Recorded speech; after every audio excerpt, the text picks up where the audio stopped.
Preparem-se para a verdade que lhes congelará o sangue.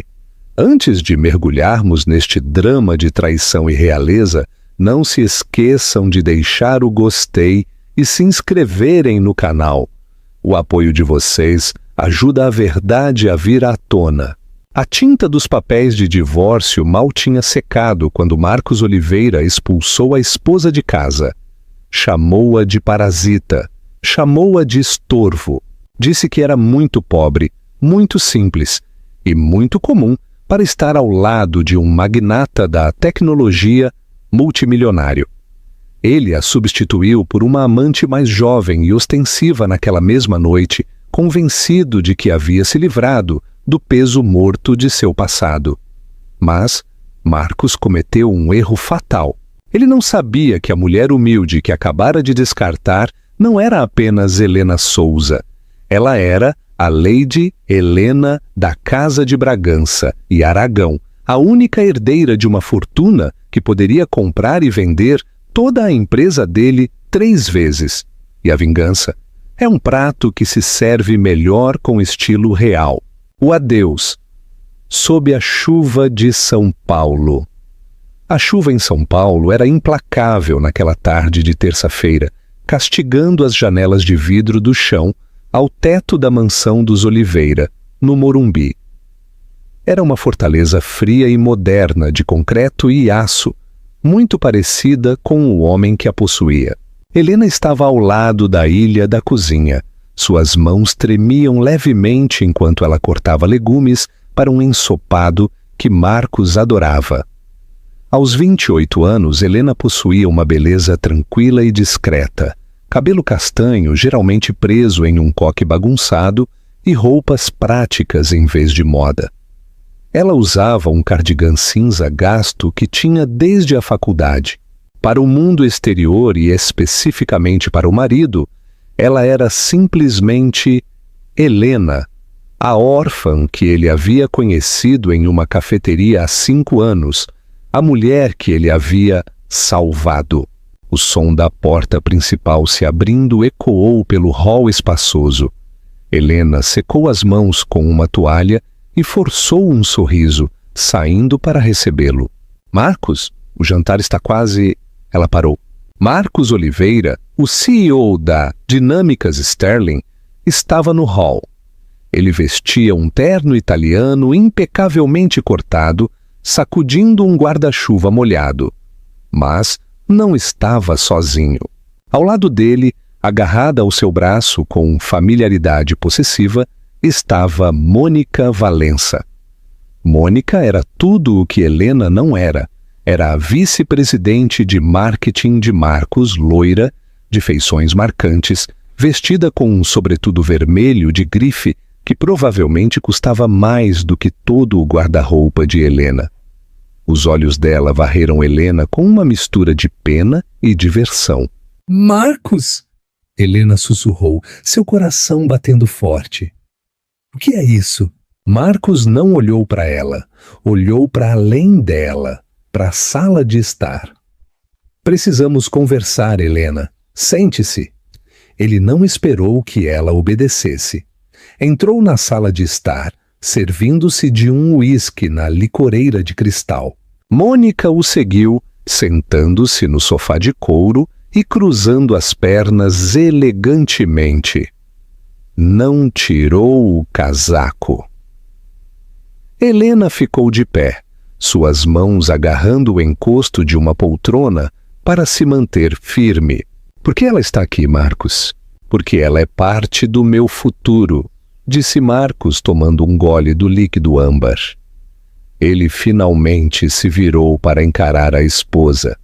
Seus olhos, antes quentes e cheios de promessas, agora estavam tão frios quanto a chuva lá fora. E você, Helena, é parte do meu passado. Ele tirou um envelope pardo grosso de sua maleta e o jogou sobre a mesa de centro. Pousou com um baque seco e definitivo. Papéis de divórcio, considerando que você chegou a este casamento sem absolutamente nada. A sala girou. Helena sentiu o sangue sumir de seu rosto. Divórcio? Marcos, nós acabamos de comemorar nosso 5º aniversário na semana passada. Eu disse o que tinha que dizer para manter a paz. Marcos interrompeu, elevando a voz. Mas sejamos honestos, Helena. Olhe para você e depois olhe para mim. Ele apontou para a mansão multimilionária.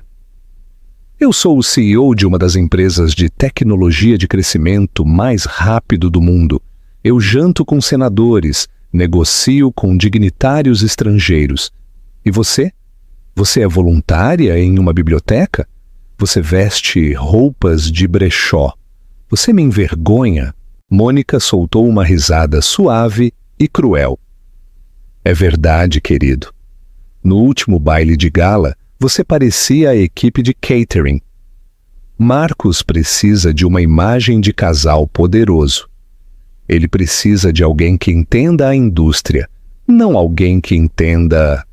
Seja lá o que você faça. Eu te apoiei quando você começou a Dinâmicas Sterling na garagem, disse Helena, sua voz tremendo, mas ganhando força. Eu tinha 2 empregos para que você pudesse programar. Eu paguei o aluguel. Eu comprei os mantimentos. Isso foi um empréstimo, Marcos zombou. E eu te paguei 1000 vezes com este estilo de vida. Mas eu te superei, Helena. Você está estagnada. Você é pobre de mentalidade. Você economiza centavos quando eu estou tentando fazer milhões. É exaustivo. Ele deu um passo à frente. Seu perfume, um aroma que ela costumava amar, agora a sufocava.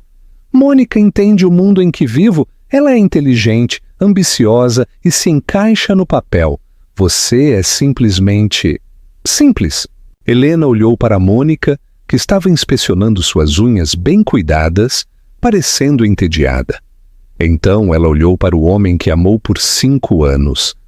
Ela percebeu, com uma pontada súbita e clarificadora, que ele não estava fingindo. Ele realmente acreditava que era superior. Ele acreditava que a simplicidade dela era um defeito, não uma escolha. Então é isso? Helena perguntou baixinho. 5 anos, descartados porque eu não me visto para a ocasião. Não é só a roupa, Helena. É o pedigree, Marcos zombou. Você é uma Zé Ninguém. Sem família, sem conexões, sem ativos. Você é um passivo. Estou prestes a fechar um acordo com o Grupo Bragança. Você tem ideia do quão importante isso é? Não posso ter uma esposa que parece que recorta cupom sentada naquela mesa. Os olhos de Helena se arregalaram ligeiramente com a menção do Grupo Bragança. Uma expressão estranha e indecifrável cruzou seu rosto, muito rápida para Marcos captar. O Grupo Bragança. Ela repetiu em voz baixa. Sam, muito acima da sua cabeça, Marcos snapped. Agora assine os papéis. Você fica com um apartamento na cidade e um estipêndio mensal por 2 anos. É mais do que você merece. Helena se aproximou da mesa. Olhou para os documentos. Os termos eram insultuosos. Um estipêndio que mal cobriria o aluguel em uma área decente e uma ordem de silêncio que a impedia de discutir o casamento. Ela pegou a caneta. Você está cometendo um erro, Marcos, ela disse, sua voz desprovida das lágrimas que ele esperava. O único erro que cometi foi casar com um caso de caridade, ele rebateu. Assine e vá embora. Mônica se muda esta noite. Helena não hesitou. Ela assinou seu nome com uma floreio. Helena! Ela não usou Oliveira, simplesmente escreveu seu primeiro nome. Eu vou arrumar minhas coisas, ela disse. Leve apenas o que você comprou. Mônica interveio, sorrindo presunçosamente. Não queremos que você roube a prataria. Helena se virou para Mônica, seus olhos castanhos de repente penetrantes, sustentando uma profundidade de autoridade aterrorizante que nenhum deles jamais havia visto antes. Não se preocupe, Mônica. Não tenho interesse em nada nesta casa. É tudo notavelmente barato. Ela se virou e subiu as escadas, deixando Marcos e Mônica atordoados em um silêncio momentâneo e confuso. 30 minutos depois, Helena desceu a grande escadaria. Ela não arrastava malas pesadas cheias de roupas de grife ou joias. Ela carregava uma única e surrada bolsa de lona de couro, a mesma com a qual havia se mudado 5 anos antes. Ela estava diferente.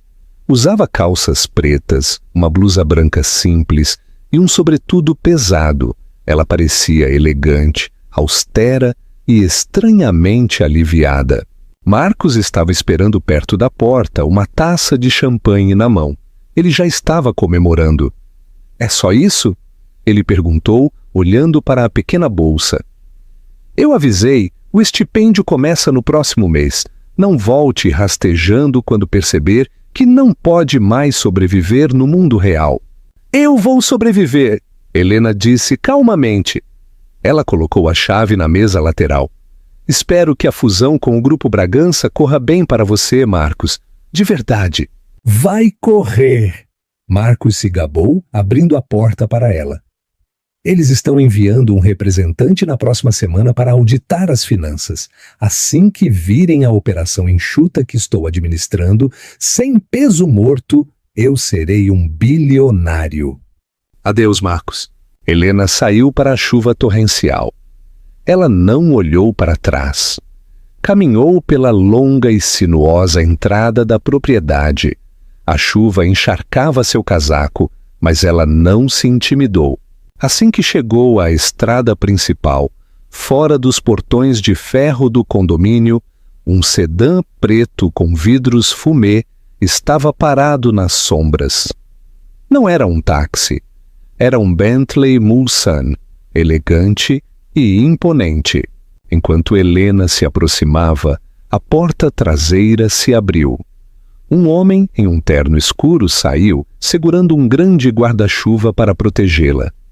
Ele se curvou profundamente. Uma reverência de genuína reverência, não de servidão. "Lady Helena", disse o homem, sua voz grossa com sotaque de Portugal. "Recebemos seu sinal. Está feito." Helena escorregou para o interior quente de couro do carro, secando uma gota de chuva do rosto. Sua postura mudou instantaneamente. A dona de casa submissa tinha desaparecido. Em seu lugar, sentou-se uma mulher de postura e comando. "Está feito, Sir Eduardo?" disse Helena, sua voz se tornando nítida. "Ele assinou os papéis. Ele pensa que estou na indigência." Eduardo Matos, o conselheiro legal-chefe e assessor da família real, subiu no banco da frente e acenou para o motorista. "O carro ganhou vida. Eu o avisei, minha senhora", disse Eduardo suavemente, olhando para ela pelo espelho retrovisor. Marcos Oliveira é um homem de ambição, não de caráter. Sua avó, a duquesa, ficou angustiada quando a senhora escolheu viver esta vida comum para testá-lo. "Eu precisava saber, Eduardo", suspirou Helena, olhando pela janela enquanto a propriedade dos Oliveira desaparecia na escuridão. "Eu queria ser amada por mim, não pelo título, não pela fortuna dos Bragança, não pelas conexões da coroa. Eu queria saber se um homem poderia amar Helena, a bibliotecária. E o veredito?" "Ele falhou", disse Helena, seus olhos endurecendo. "Ele quer um parceiro para a fusão dos Bragança? Ele quer impressionar a realeza?" Um sorriso sombrio surgiu em seus lábios. "Então vamos dar a ele exatamente o que ele quer." Eduardo entregou-lhe um tablet. "O conselho do Grupo Bragança Global está esperando sua diretriz. O senhor Oliveira tem uma reunião agendada com nossa equipe de aquisição na próxima sexta-feira. Ele acredita que se reunirá com um vice-presidente júnior." Helena pegou o tablet. Ela percorreu os arquivos. As finanças da Dinâmicas Sterling, as dívidas ocultas que Marcos havia acumulado para manter seu estilo de vida luxuoso e a verificação de antecedentes de Mônica Valença. "Mude a agenda", Helena ordenou. Promova a reunião dele. Ele não se reunirá com um vice-presidente. Ele se reunirá com a presidente do conselho. Eduardo levantou uma sobrancelha. A senhora, minha senhora. Eu, Helena confirmou. Mas ainda não. Deixe-o suar, deixe-o pensar que venceu. Cortem as linhas de crédito dele em nossos bancos subsidiários amanhã de manhã.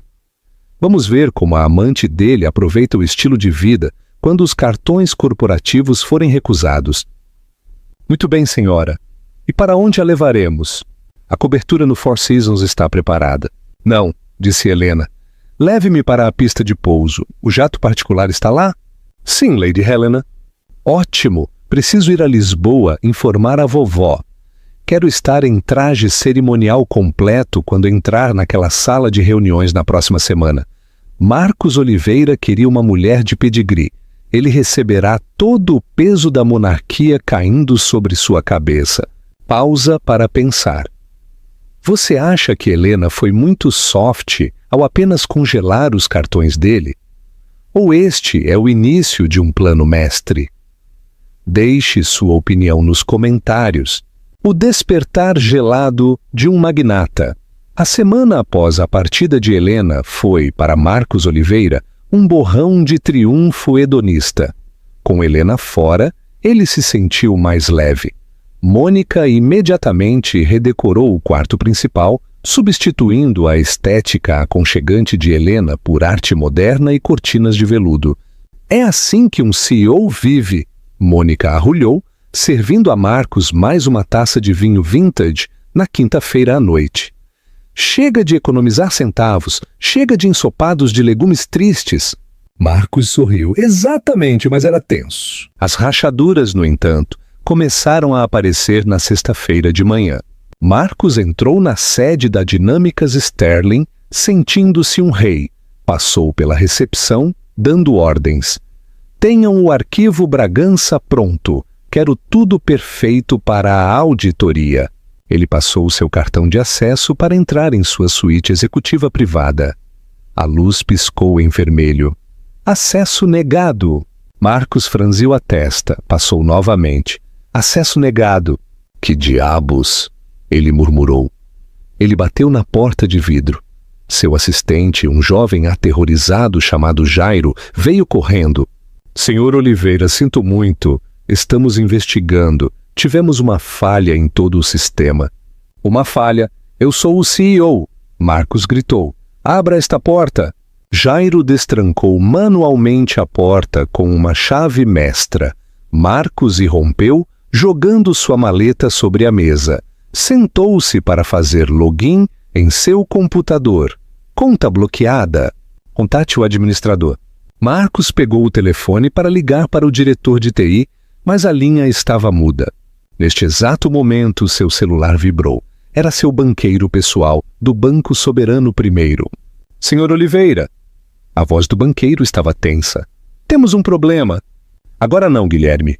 Minha tecnologia de escritório está fora do ar. O que é? São seus cartões, senhor, e a linha de crédito da empresa. Foram congelados. Marcos se levantou, seu rosto ficando roxo. Congelados? Por quem? Eu tenho milhões em ativos. São os subscritores, senhor. O Banco Soberano foi adquirido há 3 dias por uma holding maior. A nova empresa-mãe sinalizou suas contas por atividade de alto risco em relação à fusão pendente. Eles interromperam toda a liquidez até a auditoria. Quem os comprou? Marcos exigiu. Eu vou processá-los. É um conglomerado global, senhor. KG Holdings. Marcos parou. O quê? Grupo Bragança. Ele caiu na cadeira. As mesmas pessoas que ele estava tentando impressionar estavam congelando seus ativos. Isso tinha que ser um teste. Um teste de estresse para ver se ele aguentava a pressão. Tudo bem, Marcos sibilou. Eu aguento alguns dias sem crédito. Eu usarei dinheiro. Apenas diga a eles que estou cooperando. Ele desligou. O suor picava sua testa. A porta de seu escritório se abriu com um estrondo. Mônica entrou, parecendo furiosa. Ela jogou seu cartão de crédito Platinum em sua mesa. Marcos, eu estou na joalheria. Tentei comprar aquela pulseira de diamantes que vimos. O cartão foi recusado. Recusado? Você sabe o quão embaraçoso isso é? É uma falha, Mônica. O acordo Bragança está agitando as coisas. É uma medida de segurança. Bem, conserte. Ela sibilou. Eu tenho um compromisso no spa em 1 hora e não serei recusada. Marcos esfregou as têmporas. Ele sentiu falta de como Helena simplesmente lhe fazia um chá quando ele estava estressado, em vez de exigir diamantes. Ele afastou o pensamento. Não, isso era mentalidade de pobreza. Este é um negócio de alto risco. Eu vou consertar, Marcos prometeu. Escute, a reunião com os Bragança foi antecipada. Eles querem me ver na segunda-feira, pessoalmente, em sua sede na América do Norte, em Nova York. Nova York? Os olhos de Mônica se iluminaram. Podemos fazer compras na Quinta Avenida.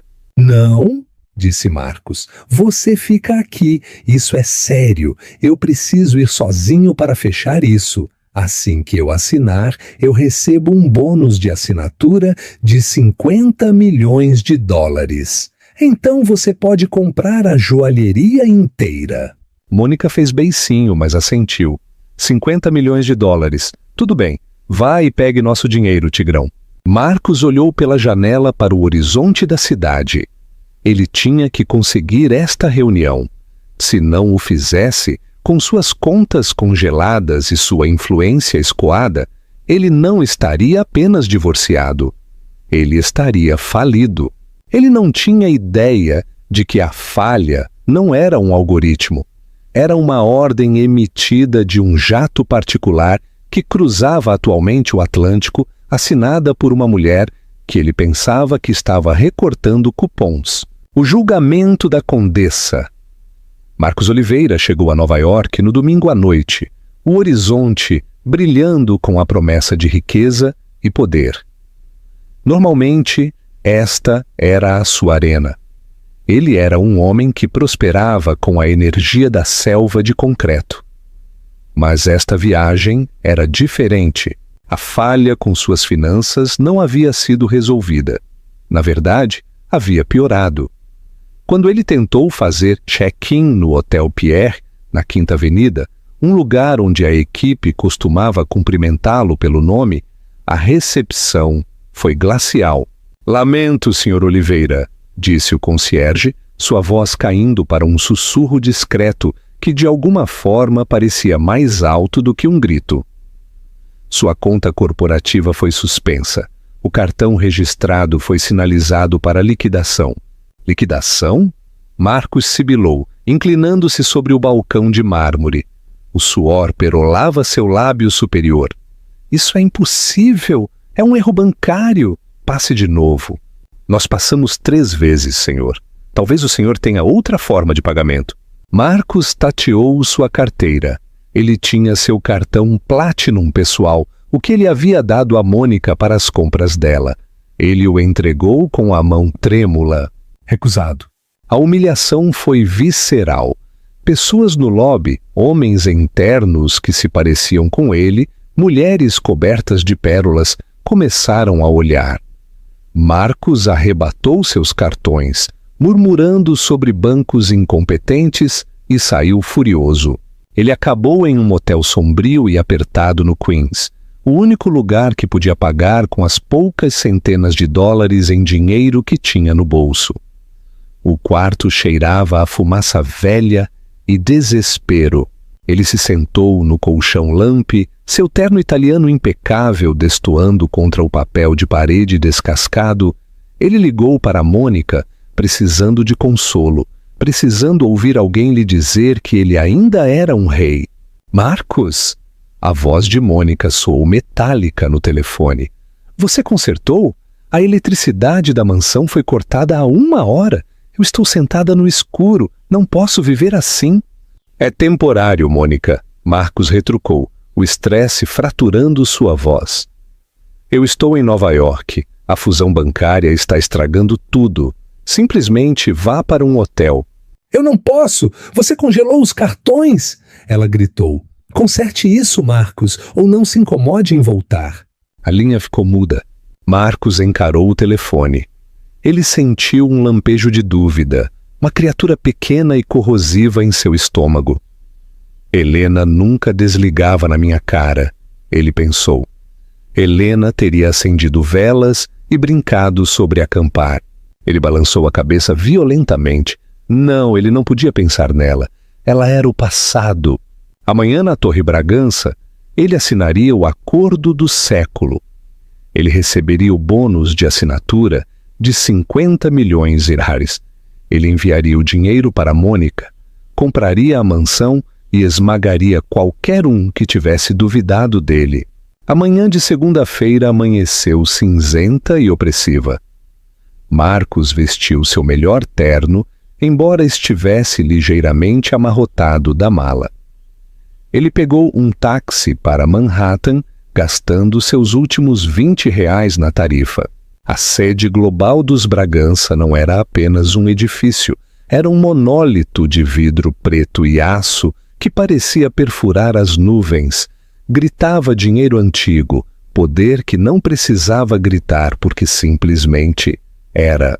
Marcos entrou no lobby, recuperando sua arrogância. Marcos Oliveira, ele anunciou para o balcão de segurança. Eu vim ver o conselho. O guarda não sorriu. Ele verificou uma lista. Andar de cima, pegue o elevador privado, eles estão esperando. Marcos entrou sozinho no elevador. Enquanto subia, seus ouvidos estalaram. 30 andares, 50 andares, 80 andares. Ele verificou seu reflexo nas paredes espelhadas. Ele parecia cansado, mas feroz. É hora do show, ele sussurrou. As portas se abriram para um átrio que parecia mais um salão de recepção real do que um escritório corporativo. Os pisos eram de mármore, as paredes adornadas com óleos que pareciam originais do Louvre. Uma mulher em um terno cinza austero estava ao lado de um conjunto de portas duplas de mogno. — Senhor Oliveira! Sua voz era desprovida de calor. — O conselho está reunido. O senhor está atrasado. — O trânsito, Marcos mentiu. E me disseram que a reunião era às 10. A reunião começa quando a presidente chega, corrigiu a assistente. Por favor, entre. Não fale até que lhe seja dirigido. O Grupo Bragança valoriza o protocolo acima de tudo. Marcos franziu a testa. Ele era um CEO, não um estudante. Mas a atmosfera do lugar era sufocante. Fazia-o sentir-se pequeno. Ele empurrou as portas pesadas e entrou na sala de reuniões. Era uma sala enorme, dominada por uma mesa longa o suficiente para acomodar 50 pessoas. No extremo oposto, silhuetados contra a vista panorâmica do Central Park, sentavam-se 7 pessoas, 5 homens, 2 mulheres, todos mais velhos, distintos, em ternos que custavam mais do que o carro de Marcos. Eles não se levantaram quando ele entrou. Eles apenas olharam para ele, como juízes em uma execução. — Sente-se, disse um dos homens, apontando para uma única cadeira de madeira na ponta oposta da mesa.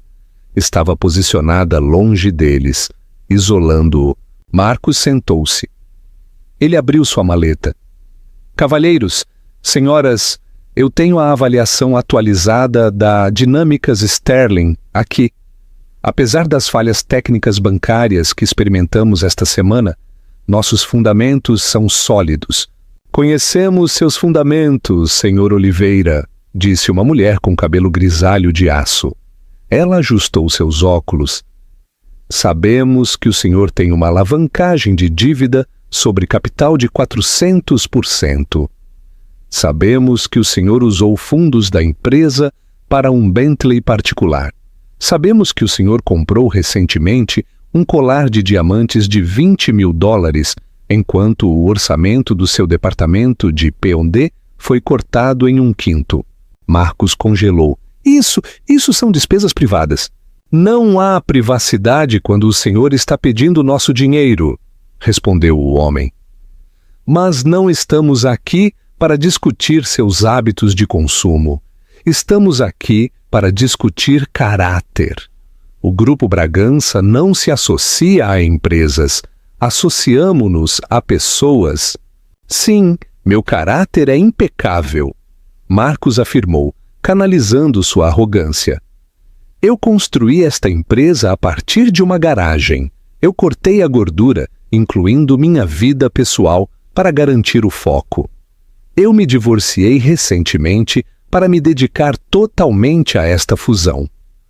Ah, sim, o divórcio, disse a mulher, olhando para um arquivo. O senhor descartou sua esposa de 5 anos, Helena, uma bibliotecária. Marcos zombou, relaxando ligeiramente. Se era sobre Helena, ele podia lidar com isso. Helena era uma garota adorável, mas era simples. Ela não entendia o mundo das altas finanças. Ela estava me segurando. Eu preciso de uma parceira que possa estar em salas como esta. Uma esposa pobre não tem lugar em um império multimilionário.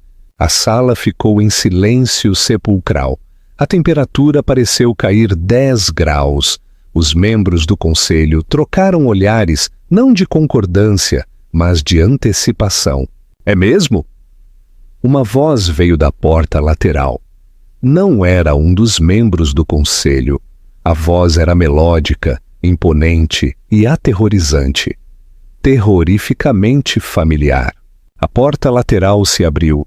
Eduardo Matos, o homem que Marcos havia visto brevemente na chuva, entrou.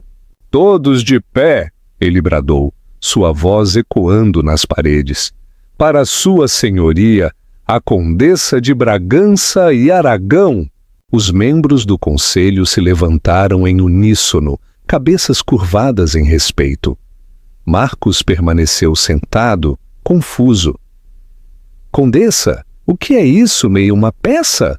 Então ela entrou. Ela usava um conjunto de alfaiataria azul marinho que lhe caía como uma armadura. Um broche de safiras e diamantes. O brasão dos Bragança brilhava em sua lapela. Seu cabelo estava solto em ondas castanhas polidas. Ela andava com uma graça quase predatória, seus saltos clicando ritmicamente no chão de madeira.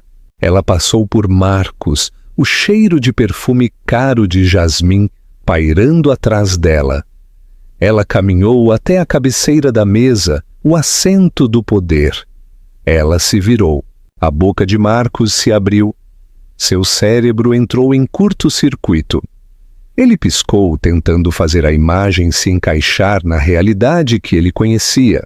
Era Helena, mas não era a Helena que cortava cenouras em um cardigã desbotado. Seus olhos eram afiados, seu queixo erguido. Ela olhou para ele não com amor, nem mesmo com raiva, mas com o escrutínio frio e distante de uma rainha olhando para um camponês que havia roubado um pedaço de pão. Podem se sentar, ela disse ao conselho. Eles se sentaram. Ela olhou para Marcos, que ainda estava paralisado em sua cadeira. Olá, Marcos, ela disse, sua voz suave como seda, mas dura como aço. Acho que você estava explicando ao meu conselho por que uma esposa pobre não tem lugar em seu império. Marcos se levantou. Suas pernas tremiam tanto que a cadeira raspou ruidosamente no chão. Helena, o quê? O que você está fazendo aqui? Você me seguiu? Como você passou pela segurança? Ele olhou freneticamente para os membros do conselho. Eu me desculpo. Esta é minha ex-esposa. Ela está angustiada. Ela deve ter se esgueirado. Segurança! Sente-se, senhor Oliveira, sibilou a mulher de cabelo grisalho do conselho. O senhor está se dirigindo a presidente da Bragança Global. Presidente? Marcos riu, um som histérico e agudo. Não, vocês estão confusos. Esta é Helena. Ela é voluntária em uma biblioteca. Ela compra roupas em brechós. Ela não tem um centavo em seu nome. Ele apontou um dedo acusador para ela. Helena, pare com esta farsa. Você está se envergonhando. Saia antes que eu mande prendê-la. Helena não se intimidou. Ela simplesmente estendeu a mão e pegou um copo de cristal com água, tomando um gole lento. Eduardo, ela disse suavemente, por favor, leia o arquivo. Eduardo Matos deu um passo à frente, abrindo uma pasta encadernada em couro. Helena Alexandra Vitória Bragança e Aragão. Eduardo leu em voz alta. Neta do falecido Duque de Bragança, única herdeira da Casa de Bragança, o Grupo Bancário Bragança e o Fundo Fiduciário Real de Terras. Valor líquido estimado das propriedades da família, 12 bilhões de reais. Marcos sentiu o sangue sumir de sua cabeça. A sala girou. 12 bilhões? Eu não sou uma bibliotecária, Marcos, disse Helena, sua voz projetando-se sem esforço pela sala. Embora eu goste de livros, eu sou dona da biblioteca onde você pensou que eu fazia voluntariado. Eu sou dona do prédio onde morávamos. Eu sou dona da terra onde sua fábrica está construída. Isso é uma mentira, Marcos gaguejou. Se você era rica, por quê? Por que os cupons? Por que o carro velho? Por que você me deixou pagar o aluguel? Chama-se o teste Bragança, disse Helena, levantando-se e caminhando lentamente em direção a ele. No meu mundo, Marcos, todo mundo quer algo. Eles querem o título. Eles querem o dinheiro. Eles querem o acesso. Minha avó insistiu que antes de eu tomar meu lugar nesta mesa, eu tinha que encontrar um parceiro que me amasse, não a condessa. Ela parou a poucos metros dele. De perto, o poder que ela irradiava era cegante. Eu me tornei a Helena pobre, ela continuou. Eu queria ver se você tinha o coração de um rei ou a alma de um mendigo. Eu te apoiei. Eu cozinhei para você. Eu acreditei em você quando você não era nada. E por 5 anos eu pensei que tinha encontrado um homem bom. Sua expressão endureceu. Mas no momento em que você provou um pouco de sucesso, a máscara escorregou. Você não queria uma parceira. Você queria um acessório. Você me chamou de estorvo porque eu não vestia Prada. Você me jogou fora por uma mulher que só ama seu limite de crédito. Helena, espere! Soluçou Marcos, sua mente correndo para salvar a situação. Afinal, ele era um vendedor. Querida, escute, eu não sabia. Eu estava estressado. A empresa, eu estava fazendo isso por nós. Eu queria construir algo digno de você. Não, ela o interrompeu. Não insulte minha inteligência. Você estava fazendo isso pelo seu ego. Mas eu te amo, Helena! Marcos gritou, caindo de joelhos. O desespero era real agora. Ele não estava se ajoelhando por amor. Ele estava se ajoelhando pelos 12 bilhões de reais. Eu cometi um erro, Mônica. Ela não significava nada. Foi apenas uma crise de meia-idade. Por favor, Helena, me aceite de volta. Podemos ser um casal poderoso. Pense no que podemos fazer com minha tecnologia e seus recursos. Helena olhou para ele. A pena em seus olhos era pior do que o ódio. Você ainda não entende, ela disse baixinho. Você pensa que esta reunião é sobre uma fusão? Ela se virou para o conselho. Relatório, por favor. O homem de cabelo grisalho se levantou. Senhor Oliveira, a partir desta manhã, a Bragança Global adquiriu a dívida de risco da Dinâmicas Sterling. Compramos seus empréstimos de seus bancos anteriores. Os olhos de Marcos se arregalaram. Vocês são donos da minha dívida? Somos donos de toda ela, o homem confirmou. E dado que o senhor violou os convênios desses empréstimos ao fazer uso indevido de fundos para itens de luxo pessoal, o Bentley, a joalheria, as férias, estamos exigindo o pagamento da dívida imediatamente. Eu não posso pagar isso! Marcos gritou. São 20 milhões de dólares! Exatamente, disse Helena. O que significa que você está em default. Ela voltou a caminhar para a cabeceira da mesa e se sentou, alisando sua saia.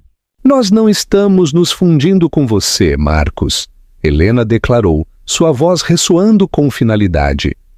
Estamos apreendendo seus ativos. A partir deste momento, a Dinâmicas Sterling pertence ao Grupo Bragança. A segurança já escoltou Mônica para fora do escritório de São Paulo. Seu acesso está revogado. Sua empresa é minha. O silêncio que se seguiu foi pesado, quebrado apenas pela respiração ofegante de Marcos.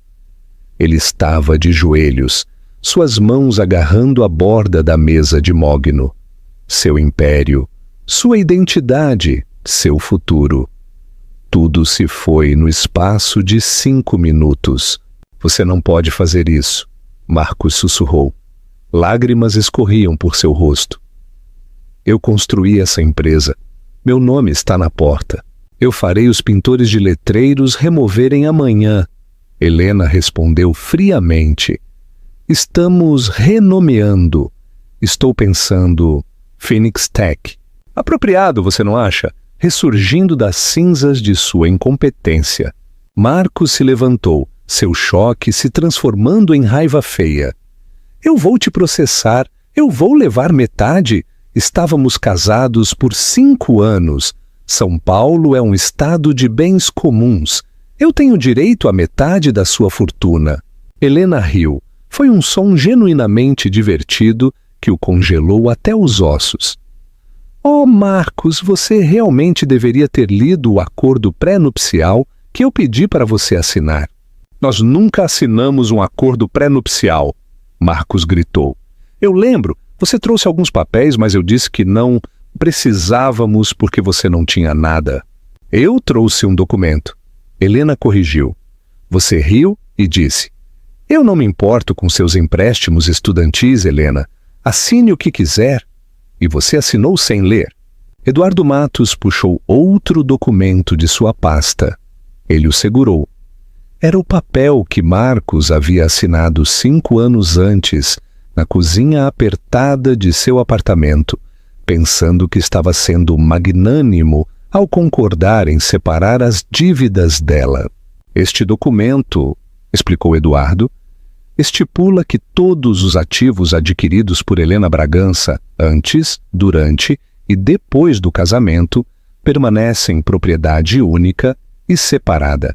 Também renuncia a qualquer reivindicação de apoio conjugal para qualquer uma das partes em caso de infidelidade. Eduardo olhou por cima dos óculos para Marcos. E dado que o senhor mudou a senhorita Valença para a casa conjugal antes que o divórcio fosse finalizado, temos provas suficientes de infidelidade. Marcos encarou sua assinatura na página. Ele se lembrou daquela noite. Ele tinha sido tão arrogante, pensando que ele era o único com potencial. Ele havia renunciado ao seu direito a um reino porque pensou que estava protegendo seus centavos. Então, disse Helena, juntando as mãos, você sai daqui com exatamente o que trouxe para este casamento, que, se bem me lembro, era um Honda Civic usado e um cartão de crédito no limite. Na verdade, menos que isso. O senhor ainda deve ao banco em relação aos seus overdrafts pessoais. Não vamos perdoar esses. Não. Marcos olhou ao redor da sala. Os membros do conselho olhavam para ele com desdém. Ele percebeu que estava encolhendo fisicamente sob o olhar deles. Helena, por favor. Sua voz quebrada gemeu. Eu não tenho para onde ir. Mônica vai me deixar. Eu ficarei sem teto. Tenha piedade pelo amor que você já teve por mim. O rosto de Helena suavizou por um segundo fugaz, um fantasma da esposa que ele traiu. Mas então ela se lembrou da chuva. Ela se lembrou de ser expulsa como lixo. Ela se lembrou de ele a ter chamado de pobre. Eu estou lhe mostrando piedade, Marcos. Ela disse. Eu não apresentarei queixas criminais pelo desvio de fundos da empresa. Estou deixando você sair daqui como um homem livre. Isso é mais do que você merece. Ela apontou para a porta. Agora saia, eu tenho uma empresa para administrar. 2 grandes seguranças se adiantaram, agarrando Marcos pelos braços. Ele não lutou.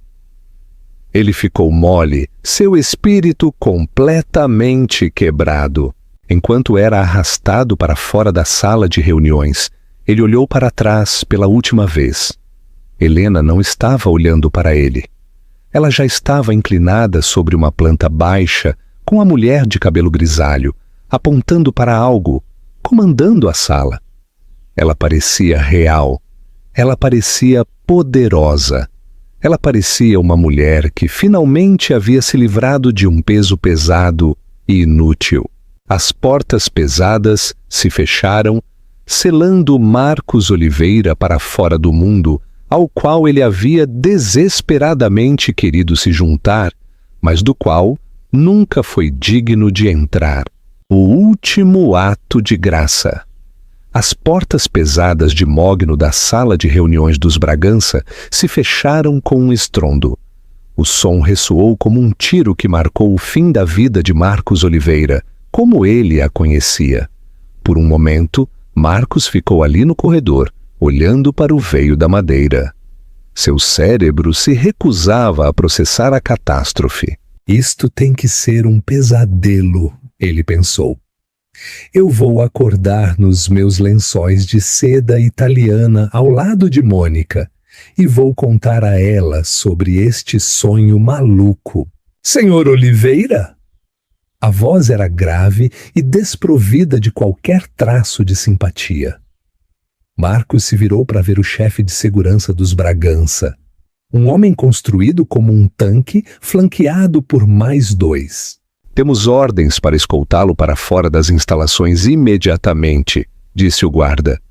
O senhor não deve falar com nenhum funcionário, não deve tocar em nenhum dispositivo eletrônico. Se resistir, nós o imobilizaremos. Eu preciso do meu casaco. Marcos gaguejou, seu confiante barítono de CEO reduzido a um sussurro fino. Seu casaco está no lobby, mova-se! A caminhada até o elevador pareceu um cortejo fúnebre. Marcos, que havia entrado neste prédio 2 horas atrás, acreditando ser um titã da indústria, agora era retirado como um batedor de carteiras. Quando as portas do elevador se abriram no lobby, a atmosfera havia mudado. A recepcionista não olhou para cima. Os guardas de segurança nas catracas olharam para frente. Ele já era um fantasma, mas o verdadeiro horror o esperava lá fora. Enquanto as portas giratórias o expeliam para a calçada úmida da Quinta Avenida, flashes o cegaram. Não eram 1 ou 2 fotógrafos, era um enxame. Senhor Oliveira, é verdade que o senhor desviou fundos da empresa? Marcos, comente sobre a aquisição hostil por sua ex-esposa. Os rumores de que o senhor está falido são verdadeiros? Marcos cobriu os olhos, cambaleando para trás. Como? Como eles já sabiam? A reunião havia terminado há 5 minutos. Ele viu um carro preto parado no meio-fio. Por uma fração de segundo ele pensou que era seu motorista. Ele avançou em direção a ele, agarrando a maçaneta. Tire-me daqui! A janela desceu. Não era seu motorista. Era Eduardo Matos, o conselheiro legal real de Helena. Eduardo olhou para Marcos com uma calma serena e aterrorizante. Temo que este carro seja apenas para o pessoal dos Bragança, senhor Oliveira, disse Eduardo, sua voz mal audível, acima dos gritos dos paparazzi. Acho que a estação de metrô fica a 2 quarteirões de distância. Boa sorte! A janela subiu. O carro acelerou, deixando Marcos encalhado no mar de câmeras. Ele puxou a jaqueta do terno sobre a cabeça e correu, abrindo caminho pela multidão, seus caros sapatos de couro espirrando em poças sujas, fugindo das ruínas de sua reputação. A experiência terrível de voltar para o motel no Queens foi um borrão de humilhação. Marcos usou o último de seu dinheiro, para um táxi que cheirava a tabaco velho. Suas mãos tremiam tanto que ele mal conseguia verificar seu telefone. Seu telefone estava explodindo não com apoio, mas com notificações. LinkedIn, removido do cargo de CEO. Wall Street Journal, Dinâmicas, Sterling, CSOB, aquisição dos Bragança, Bank of America, alerta, encerramento de conta. Ele finalmente chegou ao motel desesperado por um rosto amigo. Mônica. Mônica entenderia. Eles eram uma equipe. Ela foi quem lhe disse que ele merecia algo melhor do que Helena. Eles resolveriam isso. Talvez eles se mudassem para Bali. Recomeçariam. Ele irrompeu no quarto apertado do motel.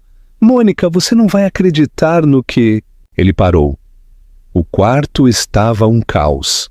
Malas abertas na cama. As malas dela. Mônica estava jogando roupas nelas com velocidade frenética. Ela estava ao telefone, o receptor preso entre a orelha e o ombro. Sim, eu estou saindo agora. Não, eu não sabia. Eu também sou uma vítima aqui, Jaime. Ele mentiu para mim. Ela desligou o telefone e olhou para Marcos. Seu rosto, geralmente sereno e perfeitamente maquiado, estava contorcido em um rosnado de desgosto. Mônica? Marcos perguntou, dando um passo à frente. O que você está fazendo? Eu estou indo embora. Ela cuspiu, fechando uma bolsa Louis Vuitton. Eu acabei de ver as notícias, Marcos. Desvio de fundos, fraude, falência. Você me disse que era um gênio. Você me disse que valia 100 milhões de dólares. Eu valia, Marcos implorou. É um revés temporário. Helena, ela me enganou. Ela é da realeza de verdade. Ela é dona de tudo, mas podemos lutar contra isso. Eu tenho ideias, eu sou um inovador. Mônica riu. Foi um som cruel e vazio. Você é um perdedor falido, Marcos? Você acha que eu vou ficar por perto enquanto você recorta cupons? Eu não me inscrevi para a vida de pobreza da qual você estava tão desesperado para escapar. Eu me inscrevi para os iates e os bailes de gala. Ela puxou sua bolsa da cama. Mônica, por favor, Marcos implorou, bloqueando a porta. Eu te amo. Nós temos algo real. Saia da frente, ela sibilou. Ou eu vou gritar e dizer à polícia que você me agrediu. Eu estou indo para Miami. Eu conheci um gestor de hedge fund no Instagram há 1 hora. Ele está enviando um avião de verdade, não um fictício. Ela o empurrou, o plástico rígido de sua mala batendo em suas canelas. Marcos a observou caminhar pelo corredor sombrio do motel, seus saltos vermelhos clicando.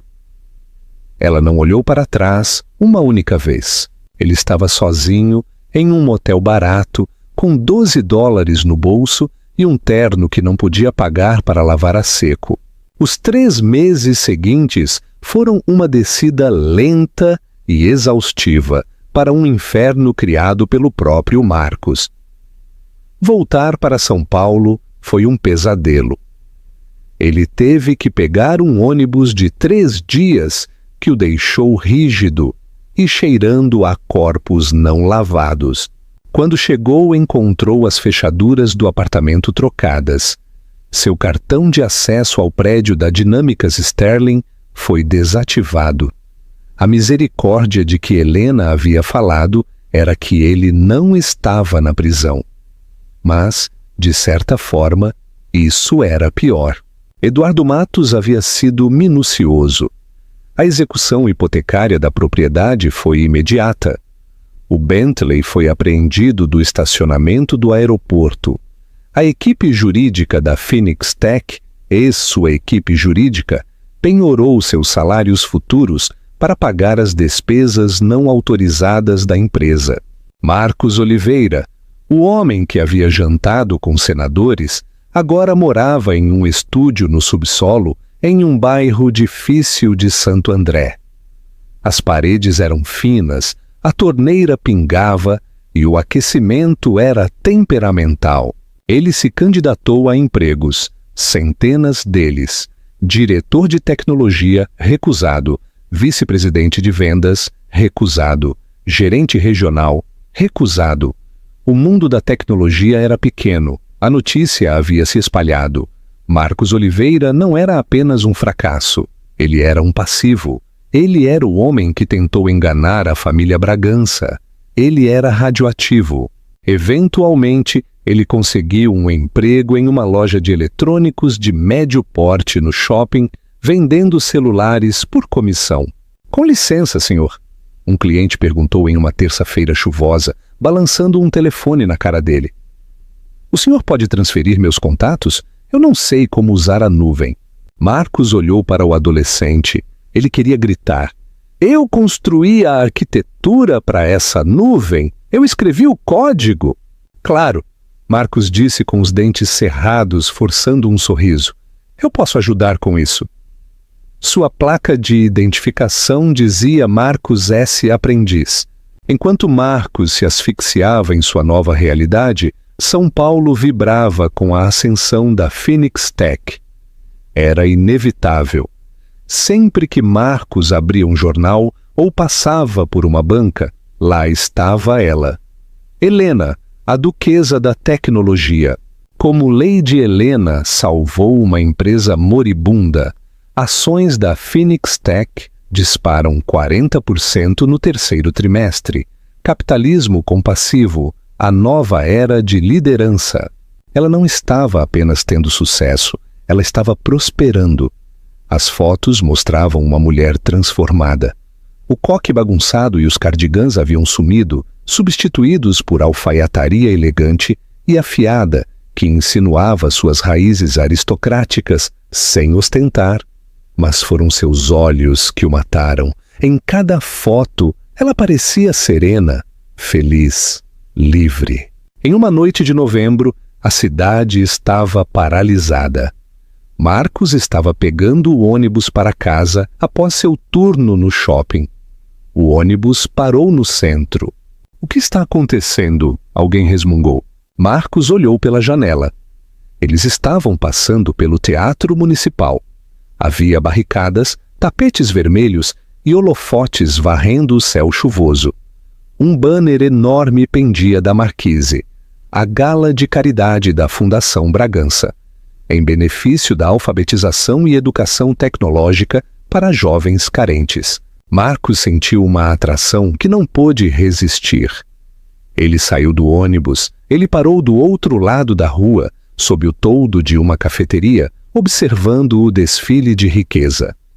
Ele viu seus antigos rivais de negócios, homens que costumavam ignorar suas ligações, caminhando pelo tapete vermelho, exibindo-se para as câmeras.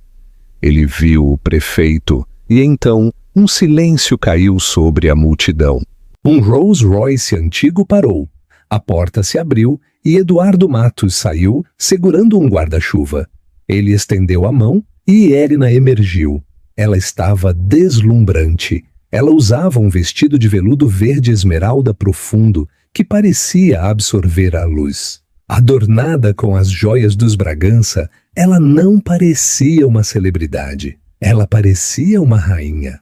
Ao lado dela, segurando sua mão, estava um homem. Ele era alto, de olhos gentis e uma elegância um tanto rústica. Lorde Juliano Fonseca. Os tabloides diziam que ele era um filantropo que passava metade do ano construindo escolas na África. Ele olhava para Helena como se ela fosse a única pessoa no mundo. Marcos sentiu a bile subir em sua garganta. Não era raiva, era arrependimento. Um arrependimento puro e agonizante que parecia um golpe físico. Aquele poderia ter sido ele, se ele tivesse sido gentil. Se ele tivesse sido decente. Helena parou no tapete para falar com um repórter. A multidão ficou em silêncio para ouvi-la. Lady Helena! O repórter gritou. A senhora reverteu a Phoenix Tech em tempo recorde. Qual é o seu segredo? Como a senhora equilibra o mundo corporativo com seus deveres reais? Helena sorriu. Sua voz flutuou pela rua até onde Marcos estava tremendo. É bem simples, na verdade, ela disse. Por muito tempo, deixei alguém me fazer sentir pequena. Deixei alguém me dizer que a bondade era uma fraqueza e que o valor era um cifrão. Uma vez que removi essa influência negativa, percebi que o verdadeiro poder vem de levantar as pessoas, não de olhar para elas de cima. A Phoenix Tech é um sucesso porque valorizamos nosso pessoal. E sua vida pessoal? Perguntou o repórter. A senhora parece muito feliz. Helena olhou para Juliano apertando a mão dele. Eu finalmente encontrei um parceiro que ama a mulher, não o título. E essa é uma riqueza que nenhum dinheiro pode comprar. A multidão aplaudiu. Marcos encostou a cabeça no tijolo frio da parede da cafeteria. Lágrimas quentes e pungentes escaparam de seus olhos. Ele se virou para ir embora, para desaparecer de volta nas sombras.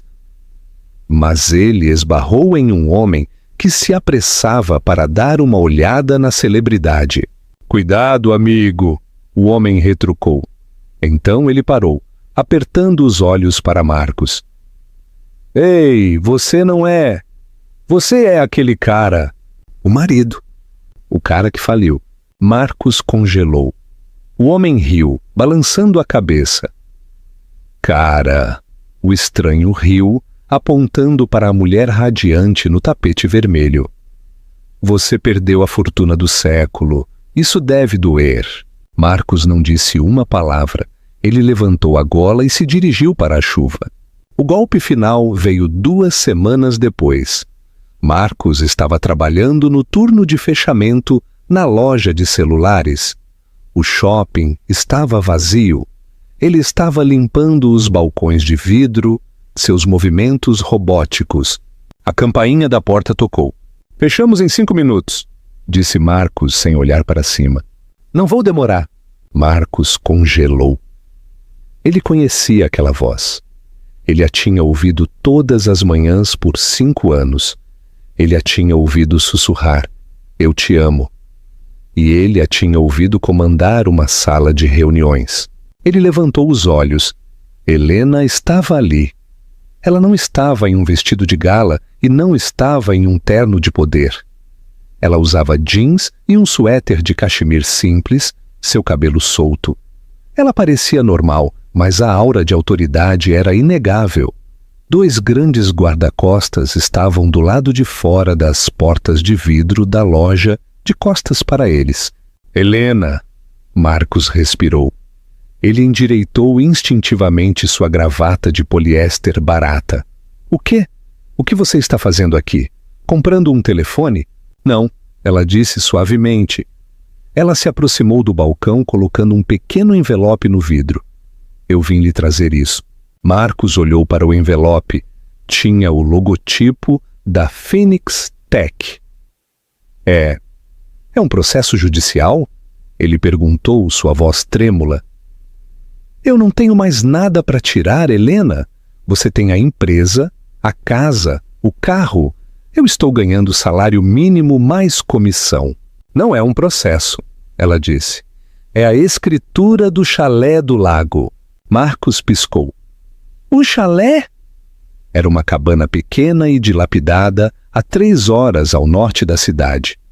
Ele a havia comprado anos atrás por uma ninharia com a intenção de derrubá-la e construir uma mansão. Mas ele nunca o fez. Era o único ativo que os advogados não haviam apreendido, porque era praticamente inútil. Eu não entendo, disse Marcos. Eu estou liberando a hipoteca sobre ele, disse Helena. É seu, totalmente. Você pode morar lá ou vendê-lo. Deve ser o suficiente para tirá-lo daquele porão em Santo André e lhe dar um novo começo. Marcos olhou para ela, a confusão lutando com a vergonha. Por quê?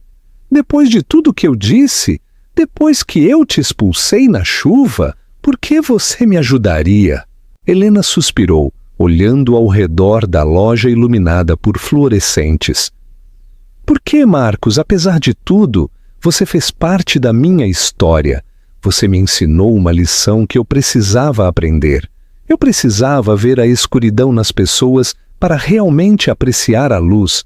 Ela olhou em seus olhos e pela primeira vez não havia raiva, apenas uma pena profunda e distante.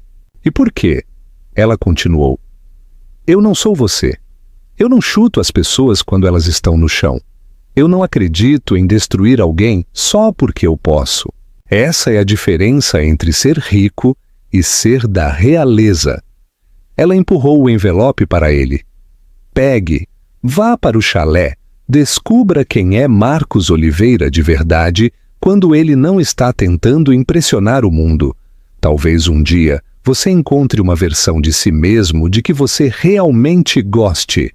Ela se virou para ir embora. Helena! Marcos gritou. Ela parou, a mão na moldura da porta. Marcos engasgou com as palavras. Ele queria dizer que sentia muito. Ele queria dizer que sentia falta dela. Ele queria implorar por outra chance. Mas olhando para ela agora, tão completa, tão inteira sem ele, ele percebeu que não tinha direito a nenhuma dessas palavras. Obrigado, ele sussurrou. Helena assentiu uma vez, uma inclinação mal perceptível do queixo. Adeus, Marcos. Ela saiu da loja. Marcos observou através do vidro enquanto os guarda-costas a acompanhavam. Ela caminhou pelo hall vazio do shopping, com a cabeça erguida, afastando-se do passado e em direção a um futuro do qual ele nunca faria parte. Marcos ficou sozinho no silêncio da loja. Ele pegou o envelope. Era leve, mas parecia pesado em suas mãos. Era um ato de graça que ele não merecia. Ele se aproximou da lixeira onde costumava jogar os embrulhos do almoço. Ele olhou para sua placa de identificação. Marcos S. Aprendiz. Ele tirou o adesivo e o jogou fora. Ele pegou o envelope, apagou as luzes e saiu para a noite. A chuva havia parado. O ar estava fresco e frio. Ele não sabia para onde iria ou quem seria. Mas pela primeira vez em meses, o peso sufocante de seu ego havia desaparecido. Ele estava pobre. Ele estava sozinho. Mas ele estava acordado. E essa é a história de como Marcos Oliveira aprendeu a lição mais difícil de sua vida. Ele perseguiu o brilho do ouro e perdeu o diamante que estava bem em suas mãos. Helena provou que a verdadeira nobreza não é sobre o título que você tem ou o dinheiro no banco. É sobre a graça que você mostra quando tem o poder de destruir, mas escolhe curar em vez disso. Marcos terminou com exatamente o que ele precisava, não o que ele queria. Um novo e humilde começo. Conclusão e chamada para a ação CT. Muito bem, equipe. O que acharam?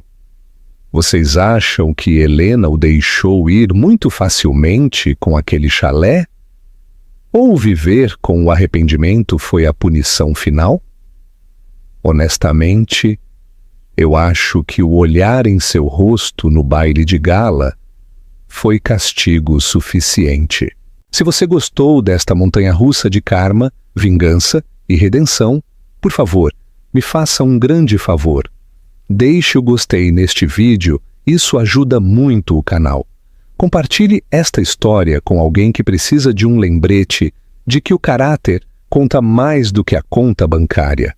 Clique em inscrever-se para nunca perder uma história. Eu tenho uma louca na próxima semana sobre um ganhador de loteria que escondeu seu bilhete de sua família gananciosa.